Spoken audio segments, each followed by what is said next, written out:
स्नान पूर्णिमा यानी ज्येष्ठ पूर्णिमा के दिन जगत के नाथ श्री जगन्नाथ जी का जन्मदिन होता है।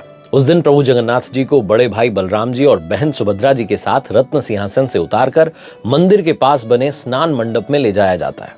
108 कलशों से उनका शाही स्नान करवाया जाता है और फिर यह मान्यता है कि इस स्नान से प्रभु बीमार हो जाते हैं, उन्हें बुखार आ जाता है, ज्वर आ जाता है। 15 दिन तक प्रभु जी को एक विशेष कक्ष में रखा जाता है जिसे ओसर घर कहा जाता है। इस जो 15 दिन की अवधि है, इस अवधि में महाप्रभु को मंदिर के प्रमुख सेवकों और वैद्यों के अलावा कोई और देख नहीं सकता, दर्शन नहीं कर सकता। ये जो अवधि होती है, इसके दौरान मंदिर में जो महाप्रभु के प्रतिनिधि हैं, अलारनाथ जी, उनकी प्रतिमा स्थापित की जाती है, उनकी पूजा अर्चना की जाती है और 15 दिन बीत जाने के बाद भगवान जी स्वस्थ होकर के अपने कक्ष से बाहर निकलते हैं और भक्तों को दर्शन देते हैं, जिसे नव यौवन नेत्र उत्सव भी कहा जाता है। इसके बाद द्वितीया के दिन महाप्रभु श्री कृष्ण जी, बड़े भाई बलराम जी और बहन सुभद्रा जी के साथ में बाहर राजमार्ग पर आते हैं, रथ पर विराजमान होते हैं और फिर जो है प्रभु श्री जगन्नाथ जी की जो यात्रा है वो जो है पुरी में धूमधाम से निकलती है, वो नगर भ्रमण पर निकलते हैं। इस रथ यात्रा के पीछे बहुत सारी कथाएं हैं। स्वागत है, आप देख रहे हैं कथाएं विद आरजे कार्तिक। एक एक करके आपको सारी कथाएं बताता हूं।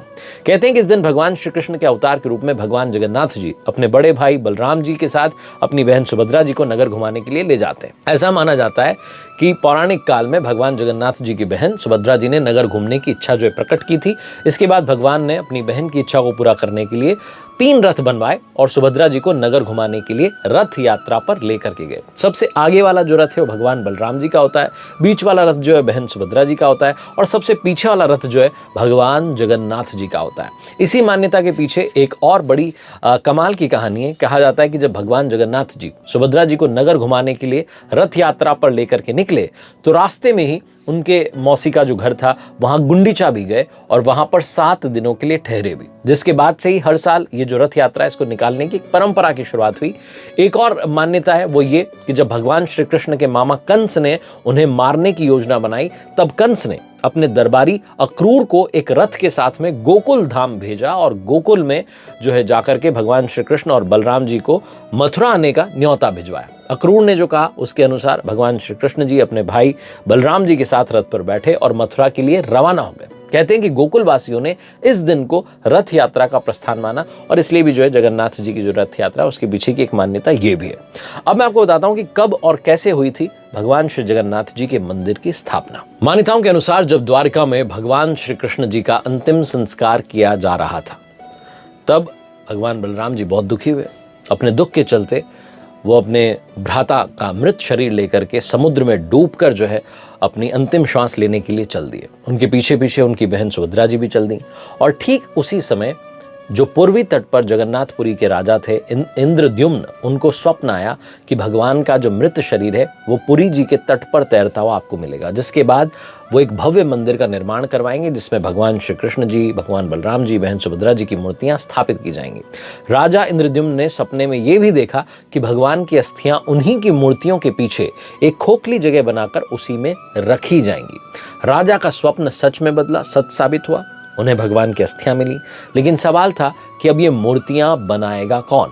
ऐसा कहा जाता है कि भगवान की मूर्तियां बनाने के लिए खुद भगवान विश्वकर्मा बूढ़े बढ़ई के रूप में जो है वहां आए और उन्होंने आकर के राजा इंद्रद्युम्न को चेतावनी दी कि अगर उन्हें उनके काम के बीच में रोका टोका गया तो अधूरा काम छोड़ करके चले जाएंगे।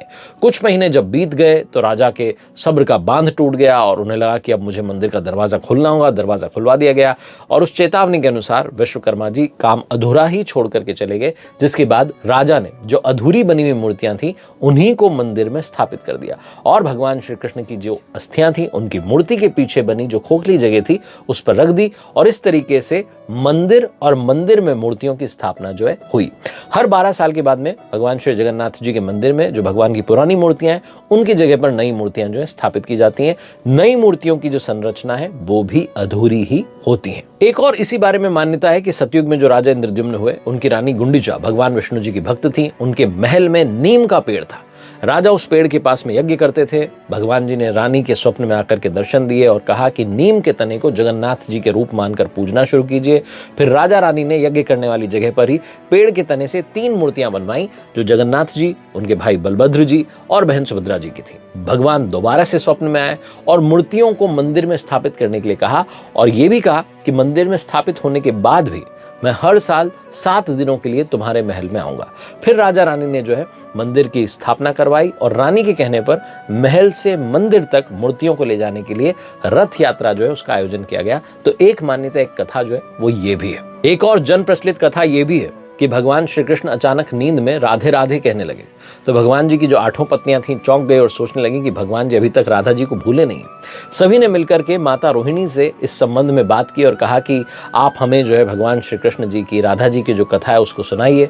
जब उन्होंने हट किया तो माता रोहिणी जी ने कहा कि ठीक है, मैं आपको सुनाती हूँ, लेकिन पहले सुभद्रा को जो है द्वार पर पहरे पर बैठा दीजिए ताकि कोई भीतर प्रवेश ना कर पाए, फिर चाहे वो बलभद्र बलराम हो या फिर श्री कृष्ण हो। तो सुभद्रा जी पहरा देने लगी और अंदर जो है माता रोहिणी जी 8 जो भार्या थी उनको भगवान श्री कृष्ण की और राधा जी की जो कथा है वो सुनाने लगी।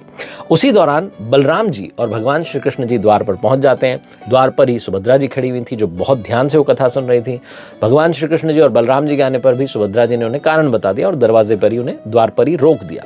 महल के अंदर से भगवान श्री कृष्ण जी और राधा जी की जो कथा थी वो जो है स्पष्ट सुनाई दे रही थी और भगवान श्री कृष्ण भी उसे सुन रहे थे, उनके भ्राता बलराम जी भी उसे सुन रहे थे और बहन सुभद्रा जी भी सुन रही थी। तीनों ही उस कथा को सुनकर के भाव विवल हो गए और ऐसी अवस्था हो गई कि पूरे ध्यान से देखने पर भी किसी के भी हाथ पैर जो थे वो स्पष्ट नहीं दिखाई दे रहे थे। तभी वहां पर कहते हैं कि देव ऋषि नारद आ गए और उन्होंने तीनों को ऐसी अवस्था में जब देखा कि उनके हाथ पैर नहीं दिखाई दे रहे हैं, वो भाव विवल हो रखे हैं, तो तीनों जब पूर्ण चेतना में वापस लौटे तो नारद जी ने भगवान श्री कृष्ण जी से प्रार्थना की कि प्रभु, आप तीनों के जिस महाभाव में लीन मूर्तिस्थ रूप के मैंने दर्शन किए हैं, वो जो जनता है, सामान्य जन है, उनके दर्शन हेतु भी पृथ्वी पर सदैव सुशोभित रहे। तो प्रभु ने तथास्तु कहा और कहते हैं कि तभी से भगवान श्री कृष्ण जी, बलराम जी और सुभद्रा जी का वही स्वरूप आज भी जगन्नाथपुरी में विद्यमान है और उसे सर्वप्रथम स्वयं विश्वकर्मा जी ने बनाया था। एक और कथा है राजा इंद्रद्युम्न के बारे में, जिनके पिता का नाम भारत था, माता का नाम सुमति था। कहा जाता है कि स्वप्न में उन्हें जगन्नाथ जी ने दर्शन दिए थे। कई सारे ग्रंथों में राजा इंद्रद्युम्न के बारे में, उनके यज्ञों के बारे में विस्तार से लिखा हुआ है। उन्होंने कई सारे विशाल यज्ञ करवाए और एक सरोवर का भी निर्माण करवाया। एक रात भगवान विष्णु जी ने उनको स्वप्न में दर्शन दिए और ये कहा कि नीलांचल पर्वत की एक गुफा है जहां पर मेरी एक मूर्ति है जिसे नील माधव कहा जाता है। तुम एक मंदिर बनवाओ और उसमें मेरी ये जो मूर्ति है इसे स्थापित करवा दो। तो राजा ने अपने सेवकों को जो नीलांचल पर्वत है उसकी खोज में भेजा कि कहाँ पर है पर्वत।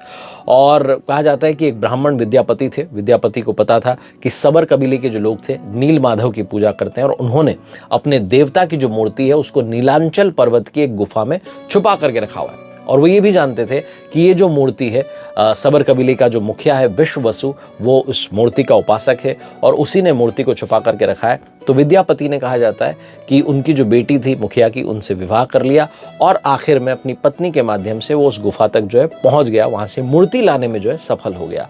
उसके बाद में कहा जाता है कि जब राजा को ला करके उन्होंने वो मूर्ति दे दी तो विश्ववसु जो है अपने आराध्य देव की मूर्ति चोरी होने से बहुत दुखी हो गए, क्योंकि मूर्ति उस गुफा में थी नहीं। अपने भक्त के दुख से भगवान भी दुखी हो गए। भगवान वापस उसी गुफा में लौट गए जो नील माधव रूप में थे। लेकिन साथ ही उन्होंने राजा इंद्रद्युम्न से ये जो है वादा किया कि वो एक दिन उनके पास अवश्य आएंगे, बस आपको ये करना है कि एक विशाल मंदिर का आप निर्माण करवा दीजिए। तो राजा ने विशाल मंदिर जो है बनवा दिया और भगवान विष्णु जी से कहा कि आप मंदिर में विराजमान होइए। भगवान जी ने कहा कि तुम मेरी मूर्ति जो है उसे बनाने के लिए क्या करो, समुद्र में एक पेड़ का बड़ा टुकड़ा तैर करके आया, उसे उठा करके ले आओ जो तट पर है। द्वारिका से वो समुद्र में तैर करके पुरी तक आया है। तो राजा के सेवकों ने उस पेड़ के टुकड़े को तो ढूंढ लिया, लेकिन सब लोग मिलकर के भी उस पेड़ के टुकड़े को उठा नहीं पाए। तब राजा को समझ में आ गया कि जो भगवान के उपासक हैं, जो नील माधव के अनन्य भक्त हैं, सबर कबीले के जो मुखिया हैं विश्ववसु, उनकी सहायता लेनी होगी। तो उनको बुलाया गया और हैरान तब हो गए सब लोग जब विश्ववसु ने वो भारी भरकम जो लकड़ी थी उसको उठा करके वो मंदिर तक लेकर के आ गए। लेकिन अब समस्या ये थी कि जो लकड़ी थी वो मंदिर तक आ गई थी, लेकिन उससे भगवान की मूर्ति गढ़ी कैसे जाएगी। राजा के कारीगरों ने बहुत कोशिश कर ली, लेकिन कोई भी उस लकड़ी में एक भी छेनी नहीं लगा पाया, उसे तोड़ भी नहीं पाया। तब तीनों लोग के जो कुशल कारीगर थे, भगवान विश्वकर्मा जी, वो एक बूढ़े व्यक्ति का रूप धर करके आए और उन्होंने कहा कि वो नील माधव की मूर्ति को बना सकते हैं। लेकिन साथ में उन्होंने ये भी कहा कि 21 दिन में जो है मैं मूर्ति बनाऊंगा, लेकिन मुझे बीच में परेशान मत कीजिएगा। अब मैं अकेले में मूर्ति बनाऊंगा, जब मैं मूर्ति बनाऊं तो उसे कोई देख नहीं सकता उनकी शर्त को राजा ने मान लिया और उन्हें जो थे सारे जो है औजारों की आवाज़ आती रही। राजा इंद्रद्युम्न की जो रानी थी गुंडीचा, वो अपने आप को रोक नहीं पाई और कहा जाता है कि वो दरवाजे के पास गई तो उन्हें कोई आवाज़ सुनाई नहीं दी। वो घबरा गई कि अंदर मूर्ति बन भी रही कि नहीं बन रही है, ऐसा तो नहीं है कि जो बुजुर्ग कारीगर हैं उनकी मृत्यु हो चुकी है। ये जो उनको घबराहट हुई तो जाकर के राजा को सूचना दी और राजा को भी ऐसा लगा कि अंदर से आवाज़ नहीं आ रही है, कहीं कुछ अनहोनी तो नहीं हो गई। तो सारी शर्तों को, सारी चेतावनियों को साइड करते हुए राजा जो है वो कमरे का द्वार खोलने का आदेश दे देते हैं और जैसे ही कमरा खोला जाता है तो जो बुजुर्ग जो कारीगर थे वो गायब मिलते हैं और वहाँ पर 3 अधूरी मूर्तियाँ मिलती हैं। भगवान नील माधव जी और उनके भाई जो हैं, उनके छोटे छोटे हाथ बने थे लेकिन पाँव नहीं थे। सुभद्रा जी के हाथ पाँव बनाए ही नहीं गए थे सुभद्रा जी के हाथ पाँव। और राजा ने सोचा कि यही भगवान जी की इच्छा है तो इन्हीं अधूरी मूर्तियों को वहाँ स्थापित कर दिया। तब से लेकर के आज तक तीनों भाई बहन जो है इसी रूप में जगन्नाथपुरी जी के मंदिर में विद्यमान है। तो ये कथाएं थी जो श्री जगन्नाथपुरी धाम से जुड़ी हुई हैं। उम्मीद है आपको काफी कुछ जानने को मिला होगा। प्रभु की कृपा सभी पर बनी रहे।